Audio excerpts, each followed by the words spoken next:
जय श्री राम साथियों। कल राहुल गांधी के द्वारा हमारे लोकसभा में, जिसे संविधान का मंदिर कहा जाता है, संविधान में लोकसभा का बहुत बड़ा योगदान है।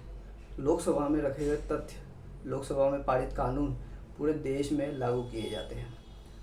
राहुल गांधी के द्वारा कल 3 वर्गों को टारगेट करके हमारे देश में अराजकता, भय का माहौल और एक गलत जानकारी जो है वो लोकसभा में पारित की गई। राहुल गांधी जो है आज की तारीख में विपक्ष के नेता के तौर पे काम कर रहे हैं, जो कि एक बड़ा महत्व वाला पद है, उसकी गरिमा बड़ी मानी जाती है। लेकिन राहुल गांधी के द्वारा आज भी उस मर्यादा को कोई पालन नहीं किया गया। सिवाय झूठ के, सिवाय फरेब के, राहुल गांधी के द्वारा कुछ नहीं कहा गया। राहुल गांधी ने पहला वर्ग टारगेट करा किसानों को। हमारा देश जो है वो एक कृषि प्रधान देश है। कृषि प्रधान देश के साथ साथ हमारे देश में खेती बाड़ी, अनाज का बहुत बड़ा आयात निर्यात का साधन जो है वो कृषि पर निर्भर है। राहुल गांधी के द्वारा झूठ यह कहा गया कि जो नरेंद्र मोदी सरकार है वो किसानों का अनाज MSP पे नहीं खरीद रही है, जो कि बहुत झूठ है। एक अगर किसी भी आम आदमी या किसी बच्चे से भी अगर पूछा जाए ये बात, हाई स्कूल के ही बच्चे से अगर पूछा जाए कि ये बात सही है, तो वो भी कहेगा कि गलत है। क्योंकि सरकार जो है वो MSP पे अनाज खरीदती है, चाहे वो कोई सा भी प्रदेश हो। कांग्रेस के प्रदेश में ये लागू है या नहीं ये मैं नहीं जानता, लेकिन जहाँ पर भी BJP सरकार है वहाँ पर MSP पे अनाज खरीदा जाता है। इस बात को खंडन करने के लिए माननीय श्री कृषि मंत्री शिवराज सिंह चौहान जी ने राहुल गांधी की बातों को खंडन करा एवं उन्होंने साफ साफ तौर पर कहा कि 50% MSP पर सरकार जो है वो किसानों से अनाज खरीद रही है। दूसरा राहुल गांधी ने वर्ग जो था उसे टारगेट किया, वो था युवाओं को। अग्निवीर योजना जो है वो भारत सरकार की एक सक्षम योजना है, जिसके द्वारा एक कम समय के लिए आम युवाओं को सेना में भर्ती किया जाता है। राहुल गांधी के द्वारा कहा गया कि जो सरकार है वो अग्निवीरों को शहीद नहीं मानती है, जो कि सरासर झूठ है।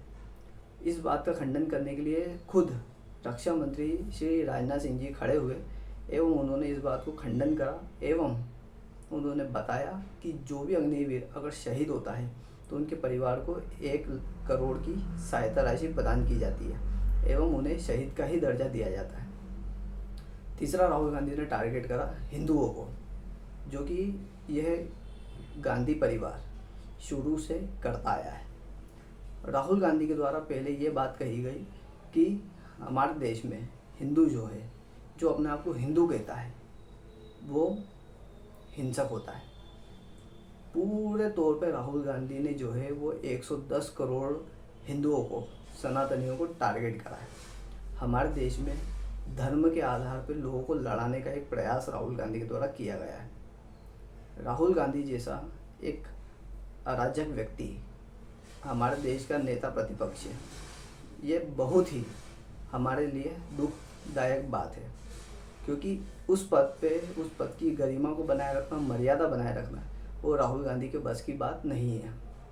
ये पूरे विपक्ष को सोचना पड़ेगा कि हमने एक ऐसे व्यक्ति को, ऐसे मंदबुद्धि व्यक्ति को जो है विपक्ष का नेता बना दिया है, जो कि हमारे देश में सिर्फ और सिर्फ नफरत फैलाने का काम कर रहा है। राहुल गांधी के द्वारा ये तीनों बातों को टारगेट करके जो है हमारे देश में एक हिंसा की भावना लोग, किसानों के मन में, युवाओं के मन में और हिंदुओं के मन में पैदा हो, ये राहुल गांधी की मंशा है।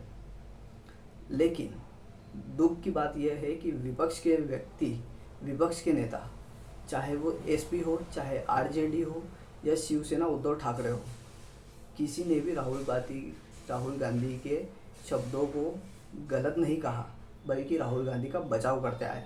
यहाँ तक कि राहुल गांधी की जो बहन है प्रियंका गांधी, उसके द्वारा भी राहुल गांधी को बचाव किया गया कि राहुल गांधी का कहने का मतलब सिर्फ BJP के हिंदुओं को है। हाँ, आप सभी को पता होगा BJP जो है वो पूरी दुनिया की सबसे बड़ी पार्टी है और BJP का जो परिवार है वो करोड़ों में है। चलिए मान लीजिए कि आपने सारे हिंदुओं को नहीं कहा, ठीक है, फिर भी हमारे देश में करीब 20 से 25 करोड़ हिंदू जो है वो बीजेपी के कार्यकर्ता है। अगर मान लीजिए आपने 110 करोड़ के बारे में बात नहीं करी तो आप 25 करोड़ को टारगेट कर रहे हैं। राहुल गांधी की मंशा हिंदुओं को टारगेट करके सिर्फ यही है कि एक धर्म विशेष को खुश करना। अभी आप सभी जानते हैं कि 2024 में राहुल गांधी के द्वारा जो झूठ राहुल गांधी के भाषणों में, प्रचार में, इंटरव्यूज़ में जो परोसा गया, उसके दम पे ही राहुल गांधी 45 से 99 सीट लेके आया। राहुल गांधी के द्वारा सबसे बड़ा झूठ ये फैलाया गया कि नरेंद्र मोदी 400 पार करके हमारे देश का संविधान बदलने वाले हैं। दूसरा, इनके द्वारा कहा गया कि 1 जुलाई को 8,500 रुपये आपके खाते में आएंगे। तीसरा झूठ कहा गया कि मोदी सरकार जो है वो मुस्लिमों को विरोध करेगी और मुस्लिमों को हमारे देश से बाहर कर दिया जाएगा। ये 3 झूठ के बुनियाद पे राहुल गांधी जो है वो सीट जीत के आया है, जो कि बेहद हास्यास्पद बात है। लेकिन सबसे शर्मनाक बात ये है कि आज राहुल गांधी उन्हीं हिंदुओं को टारगेट कर रहा है जिनके दम पे वो 99 सीट लेके आया है। हमारे लिए सबसे ज़्यादा शर्मनाक बात ये होती है कि एक वर्ग जो है वो एक वक्त पे पूरा एकत्र हो जाता है, एकता उनमें बनी रहती है, लेकिन हमारा हिंदू समाज जो है वो जातियों में, समाज में बटा हुआ है। कोई अपना को राजपूत, कोई ठाकुर, कोई क्षत्रिय, कोई ब्राह्मण, कोई क्या, है ना। कांग्रेस गांधी परिवार जो है वो शुरू से ही हिंदुओं का शोषण करते आया, चाहे वो जवाहरलाल नेहरू हो, चाहे वो इंदिरा गांधी हो, चाहे राजीव गांधी, सोनिया गांधी या अब राहुल गांधी।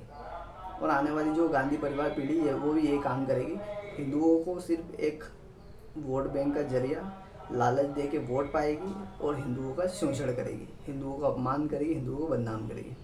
लेकिन यह है किसी को आज की तारीख में समझ नहीं आ रहा है।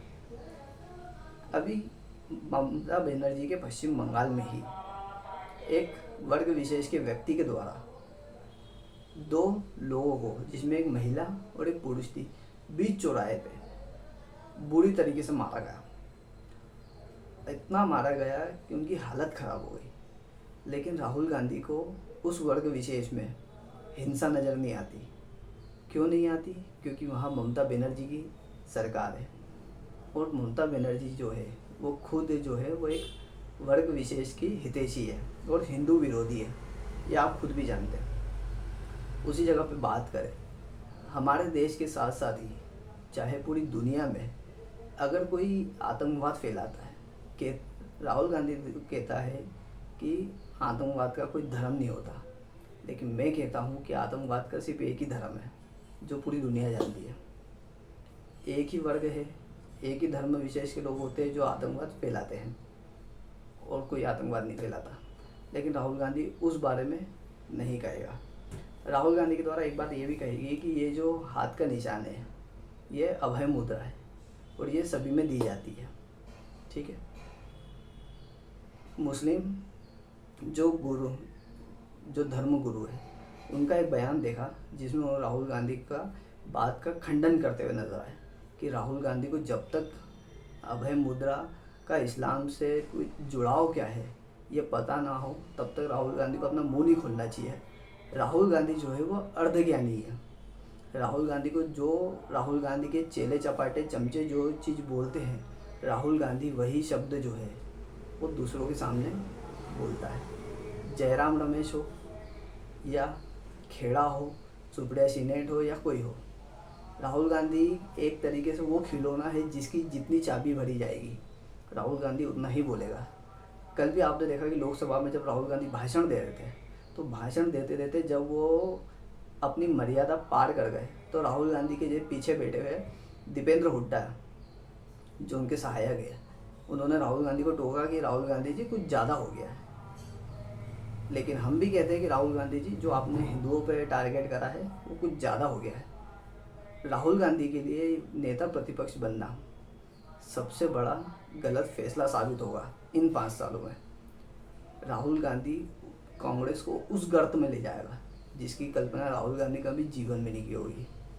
तो मेरे देश की जनता से केवल यही एक निवेदन है कि लालच में आके, फिजूल के ढकोसलों में आके, लॉलीपॉप के चक्कर में देश का नुकसान ना करें, क्योंकि नरेंद्र मोदी जी एक ऐसे नेता है जो हमारे देश को अनेक ऊंचाइयों पे लेके जाएंगे।